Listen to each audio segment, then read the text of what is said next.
Derrick Mason again Powered by with Riverside FM. 5,777. Mark Andrews is second with 5,530. So he only needs 247 yards, and he'll catch Derrick Mason as the all-time leader in yards receiving.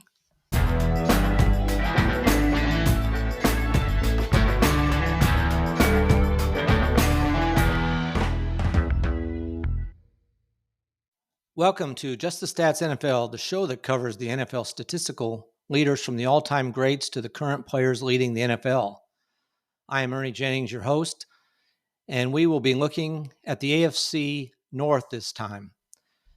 We wrapped up the AFC East in my last podcast, and as I've mentioned, we will be covering every team in the NFL. We starting with the AFC, and then we'll move over to the NFC.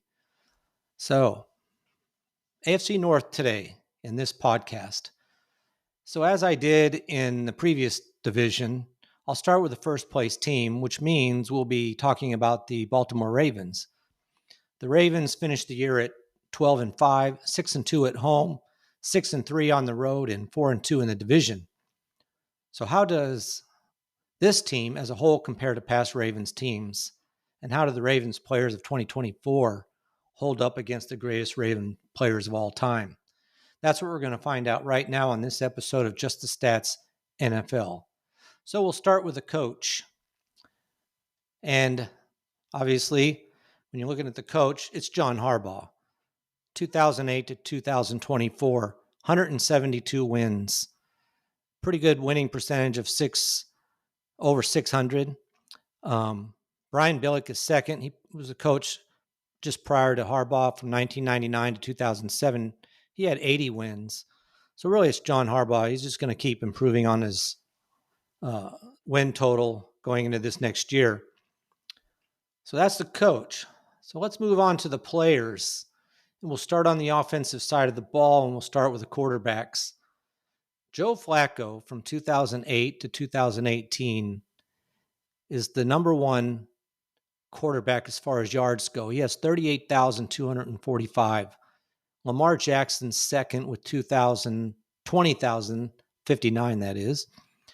So he'll be chasing Joe Flacco for quite a while.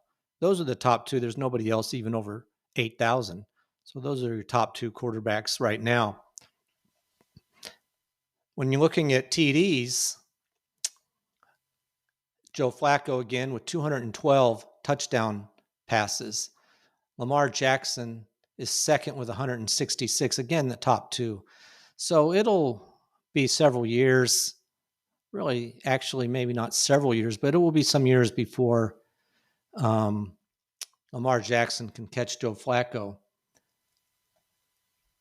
Let's see. Lamar Jackson actually threw 41 touchdown passes. So honestly, he won't catch him this year, but a good chance of catching Joe Flacco next year for the touchdown lead.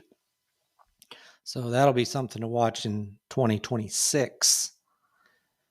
When we're looking at interceptions, here's a category, as I've always said, where you won't see necessarily the more recent quarterbacks, even though Joe Flacco is the interception leader with 136 and Lamar Jackson second, but Lamar Jackson has 49 interceptions.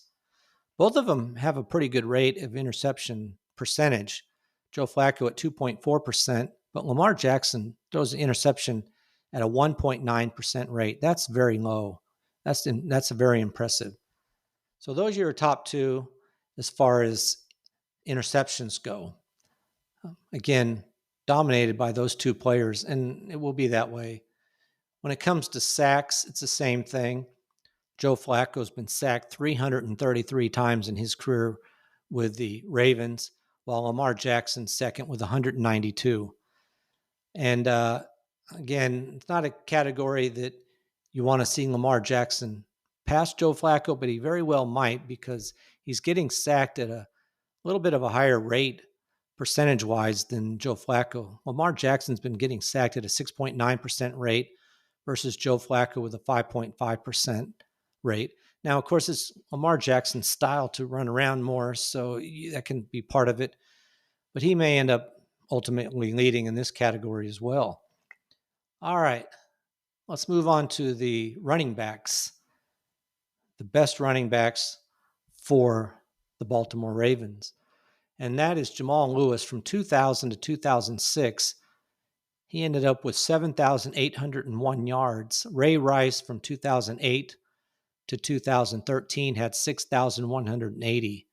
And amazingly, Lamar Jackson's third with 6,173. So he will definitely move into number two. It could be very well on the first carry of the first game. Lamar Jackson will move into number two all time on the rushing department. So those are your top three, and they're top three by a long ways. Derrick Henry's number 8, but he's with that 1,921 yards he had last season. So give him another 1,500 yards. He'll move all the way up to number 4. That's as far as he's going to move for a few years, actually, probably 2, 3. If he hangs around, he could definitely get into the top 3, maybe. But that's we'll have to see how his health does. And he definitely is somebody who takes care of himself, even though he is 31. So, great player. When it comes to touchdowns rushing, Jamal Lewis leads the team with 45 touchdowns rushing. Ray Rice is second again with 37. And Lamar Jackson, again, third with 33. So he only needs 4 to tie Ray Rice, 12 to catch Jamal Lewis. So don't know if he'll catch Jamal Lewis this season, but he definitely has a chance of passing Ray Rice and most likely will this upcoming season, and then probably Jamal Lewis the next season. Derrick Henry already has 16. So he racks up another 16. He'll be right up there in the top 4. So he's flying up the charts as far as touchdowns go. All right. Those are your touchdown leaders career-wise. Let's look at the wide receivers. Now, here's a category where you can tell that the Baltimore Ravens don't favor wide receivers the same way they do tight ends. There's a lot of teams that have a wide receiver with 1,000 receptions or even 700-800 receptions in a career. Derrick Mason leads the Baltimore Ravens with 471 receptions. Todd Heap is second with 467. Now, those two played together for 5 years. Derrick Mason was from 2005 to 2010, and Todd Heap was from 2001 to 2010. So they were together on the field quite a bit, but they're your top two. Mark Andrews is third with 437, so he definitely has a chance to become the number one receiver for the Baltimore Ravens this season. So we'll be keeping an eye on that. So what I say is it's very interesting. Derrick Mason leads, but then you have 2 tight ends, Todd Heap and Mark Andrews. The fourth place person is Ray Rice, a running back from 2008 to 2013 with 369 receptions. So you've got, out of the top 4, 3 of them are not a wide receiver. So you just see that it's not a position they seem to spend a lot of time worrying about. When it comes to yards, Derrick Mason again with 5,777. Mark Andrews is second with 5,530. So he only needs 247 yards, and he'll catch Derrick Mason as the all-time leader in yards receiving. Shouldn't be a problem, I wouldn't think, unless he gets hurt, but definitely is something we're going to see happen. As far as TDs go, Mark Andrews already holds the record with 51. Good lead over Todd Heap, another tight end who has 41. I mean, they're the only ones over 40. Terry Smith, as a wide receiver from 2011 to 2014, had 30. That's it. So again, Mark Andrews is top of the heap. Zay Flowers is 17th, but he only has 9. So Rashad Bateman has 13. That's it. So really, Mark Andrews has been the leader of this offense as far as receiving goes for the last several years. Don't know if it'll be the same thing this year, but we'll find out. All right. Moving on to the defense. First, we'll look at tackles for loss. Terrell Suggs has 193 tackles for loss. It's by far the most. From 2003 to 2018, he played for the Ravens, and he's got 193. Second is Ray Lewis, who played from 1996 to 2012, and he's got 99. Those are the only two that are over 60, in fact, and they're way up there. So you can see that Terrell Suggs and Ray Lewis overlapped for several years. So that would have been an incredible defense to have to pay attention to. So those are your top two. When it comes to current players, Matabuaki has, as far as tackles for loss go, has 40. So he's actually doing fairly well. He's moving up this list at a decent rate for being on the team for 5 seasons now. So we could see him continue to move up this list and pass everybody quite easily, except for Ray Lewis and Terrell Suggs. Terrell Suggs has put that number quite high as far as tackles for loss go. Now, when it comes to interceptions, Ed Reed has 61, which is one of the highest numbers in the NFL. 81 is the record. And what's incredible about Ed Reed was he did it from 2002 to 2012. He had 61 interceptions. And that's amazing because interceptions in the 21st century are hard to come by compared to the 20th century, especially in the 1960s and earlier. And the 1970s, the pace started to change in favor of the offense and making it more difficult for interceptions. So Ed Reed with 61, that is an incredible amount. Ray Lewis was second with 31. So you see Ray Lewis is an amazing player to be up there in tackles for loss and in interceptions. That's a good player right there, Hall of Famer. Marlon Humphrey is the current player. He has 19 interceptions. Not bad, but a long ways from 61. So he'll be a player to watch to see how far he can move up. He could pass Rod Woodson and Dwayne Starks and move into fourth by himself. All he needs is 2 to pass them, 1 to tie, 2 to pass. And then the next target for him will be Chris McAllister, who played from 1999 to 2008. He had 26. So something to watch. So at one point, the Baltimore Ravens had Ed Reed, Ray Lewis, and Chris McAllister all on the field for a few years at the same time. That had to be a very stingy defense in the secondary. All right.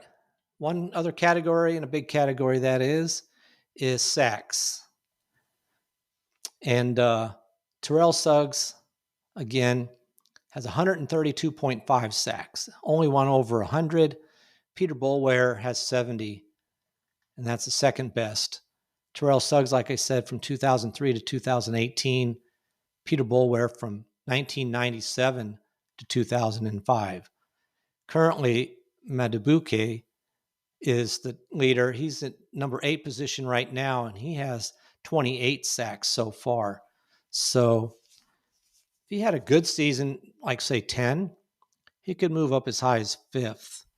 But beyond that, it's going to take him a couple seasons, and it's taken him probably 5 seasons more to even catch the second place position. All right, so those are your leaders career-wise. Let's look at the single season leaders. And again, we'll start with the quarterbacks. Lamar Jackson had 4,172 yards last season, which places him number 3 all time on the Baltimore Ravens, behind Joe Flacco in 2016, had 4,317. And Vinny Testaverde in 1996, he had 4,177. So Lamar Jackson just missed out by 5 yards passing Vinny Testaverde.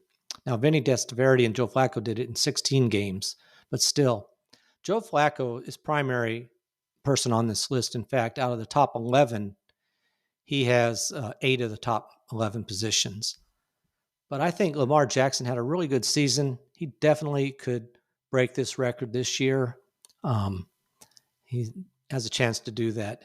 I honestly think he should have been MVP last year, but that's the way it goes. When you compare Lamar Jackson's 4,172 yards to players in 2024, he was third behind Joe Burrow, who had quite a big lead over everybody.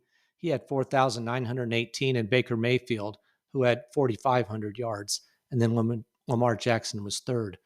So those are your leaders as far as yards go. When we're looking at TDs, Lamar Jackson had 41 TDs, which is the most. He broke his own record that he had set in 2019 with 36. So now Lamar Jackson holds the top 2 spots. He had beat out Vinny Testaverde, who had 33. The only players over 30, in fact, for the Baltimore Ravens. So Vinny Testaverde had that record for 23 years before Lamar Jackson came along and broke it. But now his 41 touchdown passes, when you look at the NFL last year, puts him tied for second. Joe Burrow again with 43, and then Lamar Jackson tied Baker Mayfield for 41 in touchdowns. Interceptions-wise, this is a big difference between Lamar Jackson and Baker Mayfield. One of the big differences is that Lamar Jackson last year only threw 4 interceptions. Joe Flacco, as far as the Baltimore Ravens goes, holds the record with 22 interceptions in a season. Vinny Testaverde's second with 19. So those are your top 2. The worst Lamar Jackson ever had was in 2021 when he had 13 interceptions. And like I said, this past year, he only had 4. So when you're looking at players from 2024, as I said, he tied Baker Mayfield for touchdowns with 41. But Baker Mayfield also threw 16 interceptions. So quite a contrast as far as the ratio goes between touchdowns and interceptions with Baker Mayfield and Lamar Jackson. Kirk Cousins also threw 16 interceptions. So those were your top 2 players, with Lamar Jackson way down in 39th position, which means he's behind some players that only played part of a season. That ratio is amazing as far as interception rate goes. All right. In the category where you don't want to be as well is the interceptions and sacks. And Joe Flacco holds the top 2 spots in that. Not as bad as you'll see with, say, Caleb Williams, but Joe Flacco was sacked 48 times in 2013, and in 2010, he was sacked 40 times. Now, Lamar Jackson has the next 2 spots where he was sacked 38 times and 37 times. So he does get sacked somewhat, and that was in 21 and 2023. Those are the worst years that Lamar Jackson had as far as being sacked.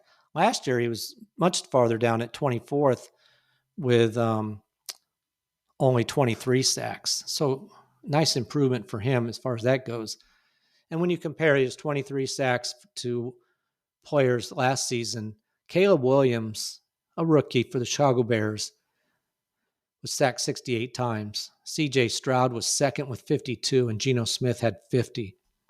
So a huge difference as far as the sack totals go. All right, let's look at the running backs and see how they did. And Derrick Henry does not have the number 1 spot as far as most yards in a single season. That belongs to Jamal Lewis, who in 2003 had 2,066. Derrick Henry is second with 1,921, which is almost a 600-yard drop to the next guy, which is Jamal Lewis again in 2000. So it's a huge difference. So we'll see how Derrick Henry does this year. I mean, he's capable of breaking that, obviously, but we'll see what happens. And even if he doesn't, I wouldn't doubt that he moves into the number 3 spot on this list as well. So those are your top two rushers all time in a single season as far as yards go. And when we're looking at the league as a whole in yards, Derrick Henry again finished second behind Saquon Barkley, who had 2,005 yards. So they were the top two running backs by a long ways again. Bijan Robinson had 1,456, so way behind Derrick Henry's 1,921. Those two, Barkley and Henry, were so close as far as it went.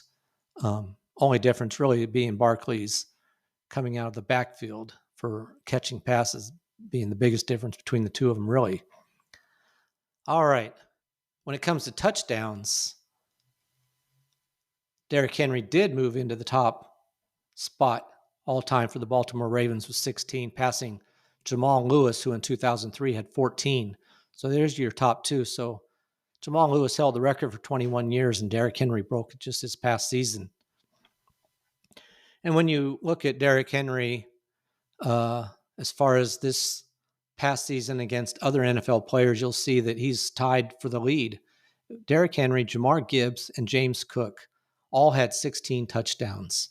And then Josh Jacobs had 15. So those are your top four, but three of them tied with 16. Pretty impressive. 16 touchdowns. Not bad. All right.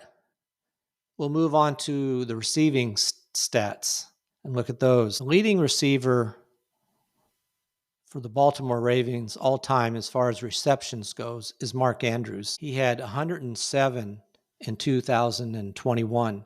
Derrick Mason was second with 103, which he did in 2007. Those are your top two, the only ones over 100 receptions. So when you look at this past season, Zay Flowers led the team with 74 receptions. Mark Andrews was second with 55, and Rashad Bateman had 45. So after Zay Flowers, it kind of just, there was four players with 40 to 50 something. Derrick Henry actually had 19 himself. I'd like to see him catch more passes. I think he'd be scary running out there in the open field. So those are your leaders. Now, when you compare the reception totals for the Baltimore Ravens to players from 2024, Jamar Chase for the Cincinnati Bengals had 127 receptions, which led the league. Amon St. Brown had 115. He was second, and then you had a couple of tight ends who were third and fourth. But those were the top two as far as receptions go. So several players have more than 107 just past season, with Malik Neighbors rounding it out with 109. 5 players had more than Mark Andrews has ever had in a single season. But for a tight end, that's not bad. But like I said, last season, Brock Bowers for the Raiders had 112, and Trey McBride for the Cardinals had 111. So tight ends are a valuable commodity. All right, let's look at yards. When it comes to yards, a little bit different here. Though Mark Andrews still had the most yards in a single season with 1,361. He had an impressive 12.7 yards per reception. That's not bad. Michael Jackson, who played in 1996, had 1,201 yards. And that was from 96. So it took 25 years before Mark Andrews broke his record, which he did in 2021. This past season, Zay Flowers again had 1,059 yards, which led the team. Only player over 1,000. In fact, the only player over 800. Rashad Bateman had 756, and Mark Andrews had 673. Those are your leaders as far as receiving goes. Now, when you compare those players to the 2024 season among the entire league, again, Jamar Chase, 1,708 yards. Justin Jefferson was second with 1,533. Zay Flowers ended up finishing 19th, middle of the pack as far as receiving yardage goes. When we look at touchdowns.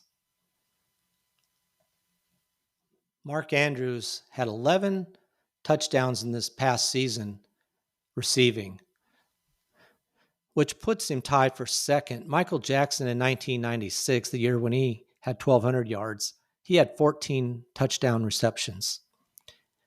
Mark Andrews tied Torrey Smith, who in 2014 also had 11. And then Mark Andrews also has the next two spots, the fourth and the fifth spot, with 10 and 9. So Mark Andrews has been a very productive player in the red zone, somebody you really want to get to when you have the opportunity. Looking at the NFL as a whole, Jamar Chase had 17 touchdown receptions. Terry McLaurin had 13. So those were your leaders. Mark Andrews wasn't too bad. He comes in tied for fourth with 11. Amon-Ra St. Brown had 12, and then Mike Evans and Mark Andrews had 11 each. So those are your top 5 players as far as touchdown receptions go. So despite Mark Andrews only having 55 receptions last year, he had 11 touchdowns. That means 1 out of every 5 receptions he had was for a touchdown. Nobody else did that. That's an amazing amount. So like, for example, when you look at Mike Evans, he had 74 receptions and 11 touchdowns. Still not bad, but it's closer to 1 out of 7. So that's very impressive total to have for Mark Andrews. Very dangerous in the red zone. All right, we'll switch over to the defense. All time for the Baltimore Ravens, and as far as sacks goes, that's what we'll look at as sacks. Elvis Murrayville had 17 sacks in 2014. And then Peter Boulware had 15 in 2001. That was your 2 leaders as far as sacks go. When you're looking at this past team, the leader was Kyle Van Noy, who had 12 and a half. That was your leader. When you're looking at comparing that to 2024 and the entire NFL, Trey Hendrickson had 17 and a half sacks, which far outpaced Myles Garrett, who had 14. But Kyle Van Noy, with his 12 and a half, did come in 4th place in the past season. Nick Bonito for the Denver Broncos had 13 and a half. So, and then you have Kyle Van Noy with his 12 and a half. So a very good season for him. And obviously they're hoping for production like that again in this upcoming season. All right, so that wraps up our look at the Baltimore Ravens. Very good team.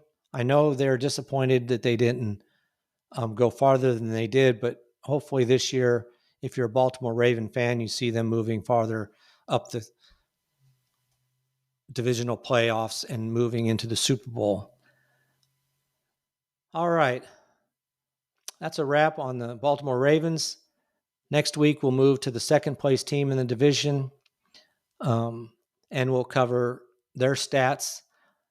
So like I said in the past episode, the good thing about doing this is you can see some of the players that you'll be able to look at during the season, watch them and see if they can set some of these records that they're so close to, especially a player like Mark Andrews, who's ready to move up all time to the number 1 position for the Baltimore Ravens in a couple of categories. So that'll be something you'll be able to watch now that you know that he's right there ready to do that. I appreciate you listening. I hope you would subscribe to this podcast. It helps it grow. I have a new podcast with this, and I'll continue to do it. We're going to do these podcasts that cover each team right up until the season starts, and then we'll do podcasts that cover the games themselves and any kind of statistical leaders that came out of the games each week. So that'll be a fun endeavor. All right. As I said, please subscribe, and I appreciate that. Thanks for listening. And that is a wrap for this episode of Just the Stats NFL. Until next time, tschüss.